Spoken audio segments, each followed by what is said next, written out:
E hoje vamos falar sobre triângulo da exposição, abertura do diafragma, velocidade do obturador e sensibilidade ISO. Tudo que um fotógrafo de verdade precisa saber para iniciar no modo manual. Vamos lá?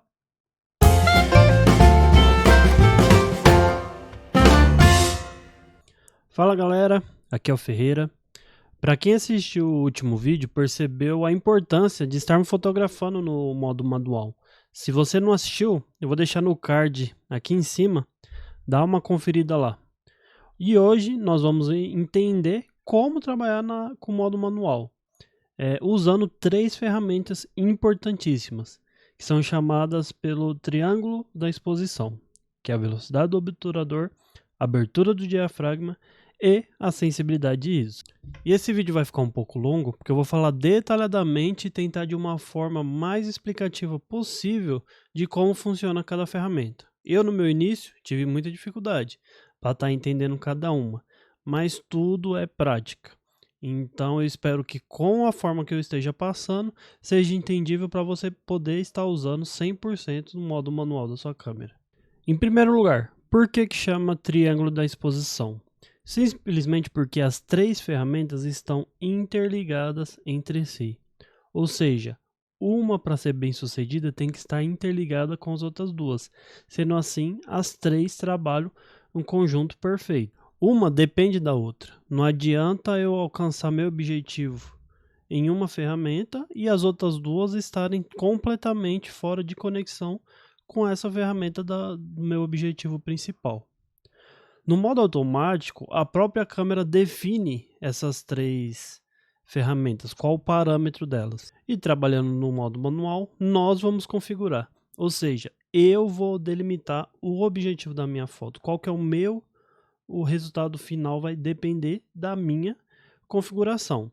E toda câmera te dá o poder de estar manuseando pelo menos duas ou até as três ferramentas de uma vez. Existem uns modos, por exemplo, na Canon, modo AV, modo TV, que ele é chamado até de semi-automático. Porque a câmera vai dar prioridade para uma configuração e você vai mexer nas duas. Mas a minha intenção é que você aprenda a mexer nas três. Então, para iniciar a foto, eu vou definir qual dos três que vai ser a minha prioridade. Se vai ser a velocidade, vai ser a abertura ou se vai ser o ISO. A partir dessa escolha, as outras duas eu vou ter que adequá-las para estarem trabalhando em conjunto. Por exemplo, se minha prioridade for a velocidade, então a abertura e o ISO tem que estar trabalhando junto. Então sempre um vai ter prioridade sobre os outros, porém os dois têm que caminhar lado a lado. E algumas vezes eu vou ter que abrir mão de um objetivo ou outro secundário para alcançar o meu objetivo principal. Então vamos para o primeiro pilar. Esse que eu vou começar, a velocidade do obturador. Toda câmera ela possui um dispositivo chamado obturador. O que acontece? Quando acionamos o disparador para estar fotografando qualquer foto, esse obturador ele abre e fecha. Nesse momento que ele abre e fecha, ele captura toda a luz, todo o ambiente e registra em imagem. O que a velocidade do obturador vai fazer? Ela vai definir exatamente a velocidade que ele vai abrir e fechar. Uma velocidade mais rápida, e uma velocidade mais devagar. Só um exemplo desenhando aqui para vocês. Então a velocidade vai controlar o tempo que o obturador vai ficar exposto. Numa velocidade mais alta, ele vai abrir e fechar muito rápido. Então é indicado para fotos em movimento, que você esteja em movimento ou o assunto esteja em movimento. Em contrapartida, uma velocidade mais baixa pode causar fotos tremidas, porque o obturador vai ficar mais tempo exposto ao movimento e à luz. Essa velocidade é medida em segundos ou frações de segundos. Por exemplo, numa velocidade que na configuração da câmera vai aparecer como 1/500. Quer dizer que o obturador vai abrir e fechar numa velocidade de 1/50 de segundo. É como se fosse um segundo dividido por 500. Ou seja, muito rápido. Ou ao contrário, eu posso estar configurando para que o obturador fique aberto por 2 segundos. Então ele vai abrir, ficar 2 segundos e fechar novamente. Então é um longo tempo. Essas fotos são muito indicadas para longa exposição. Então entender esses parâmetros, essa ferramenta e quando utilizar cada uma é muito importante para definirmos a iluminação da nossa foto. Numa velocidade maior, ou seja, mais rápida, ela é mais indicada para quando? Esportes, fotografia de animais em que eles estão em movimento, festa de crianças que eu preciso registrar crianças correndo, entre outros fatores. Ou seja, podemos congelar uma ação de pessoas ou objeto e com maior nitidez, mesmo elas estando em movimento. E por outro lado, com a velocidade mais baixa, ou seja, mais lenta, 1/50, 1/10, 1 segundo, 2 segundos, 3 segundos, podemos trabalhar com fotos que precisem daquele efeito de arrasto, que é a chamada foto de longa exposição. Por exemplo, fotos de cachoeira, em que a água forma aquele véu de noiva, ou até de carros em movimento, criando aquele arrasto dos faróis, ou outras situações em movimentos que eu quero usar a minha criatividade para criar um efeito na minha imagem. Porém, devemos lembrar que a exposição é formada por 3 pilares. E usando uma velocidade mais alta, o obturador vai abrir e fechar mais rápido, ou seja, irá entrar pouca luz. E numa velocidade mais baixa, como ele está mais tempo exposto, vai entrar mais luz. Então, cabe a nós usarmos nossos conhecimentos, nossa técnica, para configurar as outras 2 ferramentas para criar um triângulo perfeito. Então vamos para o nosso segundo pilar, que é a abertura do diafragma.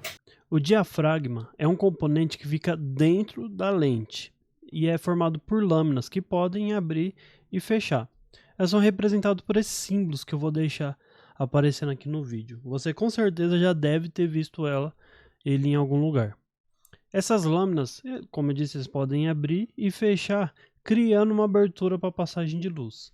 E são medidas por f-stops, f1.2, f1.8, f2.8, f5.6 e por aí vai. A abertura do diafragma é usada para 2 funções principais, o controle da luz e profundidade de campo. Então, usando esse controle da luz, ele vai ser igual à velocidade. Ele tem que estar trabalhando em conjunto com os outros 2 pilares.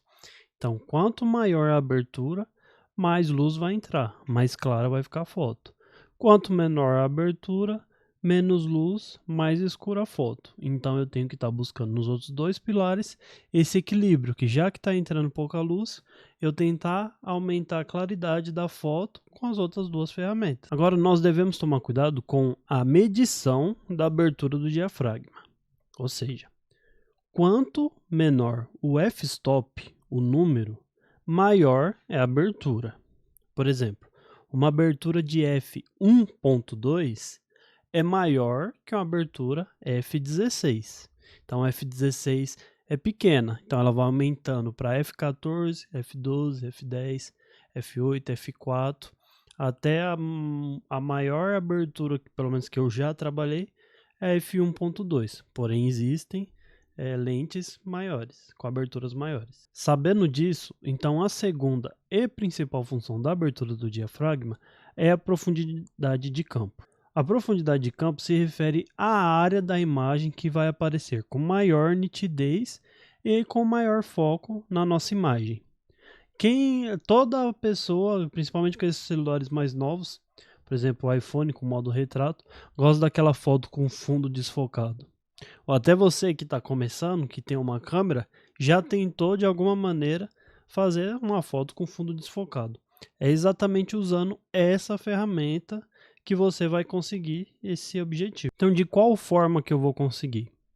Quanto maior a abertura, ou seja, com f-stop menor, mais desfocado ficará o fundo e com maior nitidez e foco estará o meu assunto principal, uma pessoa, um objeto, um animal. Agora, quanto menor a abertura, ou seja, com f-stop maior, um número maior, f16 por exemplo, mais todos os elementos da imagem estarão em foco e com maior nitidez. Muito útil para fotografias de paisagens que eu preciso que todos os elementos apareçam na minha foto. Porém, lembrando sempre, não adianta eu querer colocar a abertura máxima ou seja, um f-stop menor. Estou batendo nessa tecla para vocês sempre coincidir essa ideia. Maior abertura, menor numeração. Então não adianta eu comprar uma lente com a abertura f1.2, querer explorar o maior desfoque possível e o ISO e a velocidade não estarem sincronizadas. Lembre-se que com a abertura maior está entrando muita luz na minha foto. E uma abertura menor, pouca luz. Então sempre, gente, sempre trabalhe com as 3 pilares em autonomia total, em conjunto, sempre sincronizado. Outro ponto é que, como eu falei, uma das maiores aberturas de diafragma é uma f1.2. Porém, não são todas as lentes que possuem essa abertura 1.2. Por exemplo, se você está começando agora e tem uma câmera DSLR de entrada, que normalmente a lente do kit vem com uma lente 18-55mm. Quando ela está em 18mm, a abertura máxima dela é de f3.5. Quando você aumenta para 55mm, ela vai para f5.6, ou seja, é uma lente de abertura variável. Então não é uma lente tão propícia para criar esse desfoque, como alguns falam, desfoque cremoso, com fundo totalmente desfocado. Então se você está começando e tem uma lente dessa e não está conseguindo, então não é você que está errando, é a lente que não te propicia isso. Você pode conseguir? Pode, deixando em 18mm na abertura máxima de 3.5, então você pode tentar pela distância focal se aproximando do objeto que você quer tirar foto, que você vai acabar criando esse fundo desfocado. Lembrando que não vai ser um fundo totalmente desfocado. Eu vou deixar na tela uma foto tirada com uma lente 18mm na abertura 3.5 e uma foto tirada com uma 50mm que com a abertura maior que ela propicia de 1.8. E relaxa, quando eu comecei, eu tinha uma lente do kit 1855 e assistindo os vídeos da internet, primeira coisa que acho que a maioria dos fotógrafos coloca, como fazer fundo desfocado. E eu tentava fazer e não conseguia. Então eu achava, não, ou minha câmera está com problema, eu não estou sabendo fazer, mas isso com prática, estudo e levando a câmera para campo, que eu fui conseguindo decifrar qual era o meu erro e o que era que meu equipamento podia me proporcionar. E agora vamos para o terceiro e mais temido pilar da fotografia, o ISO. Toda câmera possui um sensor. O ISO, o que ele vai fazer? Ele vai controlar a sensibilidade desse sensor quanto à luz. Um ISO baixo, o sensor ficará menos sensível à luz, ou seja, pode ocasionar uma foto mais escura. Lembrando que nem sempre o ISO mais baixo a foto vai ficar escura. Vai depender de qual velocidade e qual abertura você está usando. E quanto maior o ISO, mais sensível à luz vai ficar o sensor. Ela é medida por ISO 100, ISO 200, ISO 400, ISO 800, ISO 1600 e por aí vai. Depende qual a marca e o modelo do equipamento que você está usando. O ISO pode nos salvar em algumas situações. Por exemplo, um aniversário infantil, num salão fechado e com pouca luz. Então eu quero fazer uma foto da criança aniversariante correndo. Ela está em movimento o tempo todo. O que eu vou precisar fazer? Colocar uma velocidade alta. Uma velocidade alta, a foto vai ficar mais escura, pois vai entrar menos luz no obturador. Então o que eu faço? Eu aumento o ISO para compensar essa luz que está faltando. Porém, se eu subir muito o ISO, vai vir o principal terror dos fotógrafos ao usar o ISO alto: o ruído. O ruído é uma distorção indesejada que se manifesta por pequenos pontos, granulação ou texturas irregulares na nossa foto. Isso acontece por diversos fatores: a temperatura, a qualidade do sensor, a eletrônica da câmera, os sinais elétricos que ocasionados na hora do disparo. Enfim, devemos tomar todo o cuidado possível para expor menos o sensor. Eu falei que o ISO é o terror de muitos fotógrafos, mas tem uns fotógrafos que amam o ISO alto. Eu, particularmente, ainda não consigo trabalhar dessa forma. Já vi gente testando equipamentos que o ISO vai nas alturas e tiraram fotos até o ISO máximo. Claro que ela veio com a granulação, porém, muitos fotógrafos usam essa granulação a favor, usam o ruído. Para fotos mais artísticas, até um efeito natural para a foto que ele está tirando. Mas isso vai de fotógrafo para fotógrafo. Às vezes, num aniversário, num evento, um ensaio, que eu não quero esse ruído, eu vou trabalhar para que ele não apareça tanto. Algumas câmeras mais modernas têm investido bastante em tecnologias que nos possibilita trabalhar com um limite maior do ISO. Então hoje em dia eu consigo tirar foto com o ISO 8000, por exemplo, que em equipamentos antigos ele já me trazia o ruído. Hoje em dia em alguns equipamentos nem tanto, até 8000 está aceitável.